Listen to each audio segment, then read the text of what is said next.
A sample of moon dust collected by Neil Armstrong during the historic Apollo 11 mission that first put humans on the moon went under the hammer and was sold for a whopping $504,375 at an auction on Wednesday.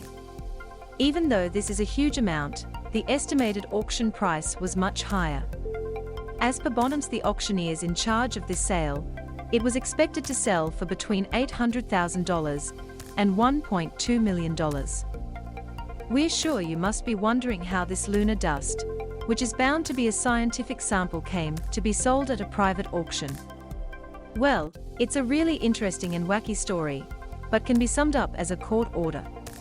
Also read lunar samples collected by Neil Armstrong, first person to walk on the moon, are heading to auction. Now for the full story.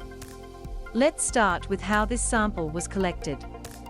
When Neil Armstrong and Buzz Aldrin reached the lunar surface back in 1969, Armstrong told the Apollo Mission Control Center, Houston, Texas, that the sand was almost like powder. He then proceeded to collect a sample and seal it in a Teflon bag.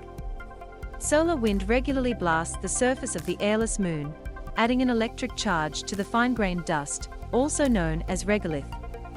This charge causes lunar regolith to stick to everything, including the astronauts' boots, gloves, suits, cords, tools, etc. Watch a new frontier in space exploration. This stickiness caused a little bit of sand to stick to the Teflon bag, which was then kept in a Ziploc bag for safekeeping. This sticky bit of sand is what was sold in this auction. NASA has long argued that the lunar rocks and dust obtained during the Apollo flights are government property that cannot be acquired by private individuals. However, a couple of decades ago NASA had loaned that outer Ziploc bag along with some other artifacts to the Cosmosphere Space Museum in Hutchinson, Kansas. From there, it disappeared. As per a report by National Geographic, in 2002 it was discovered that Max Airy, the museum's co-founder, had been smuggling museum artifacts for his personal gain, and this bag was one of those items. Airy faced a 3-year jail term and a $132,000 fine. Also read Solar Systems, most distant planet presents unexplained shift in temperature. The bag was then sold to Nancy Lee Carlson for $995 in 2015 at a U.S. Marshals auction.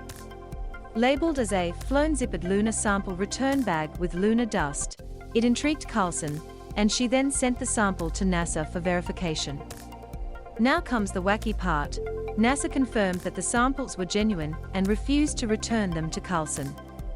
She then filed a case against the space agency for wrongful confiscation, and that is how it came to be sold for more than $500,000.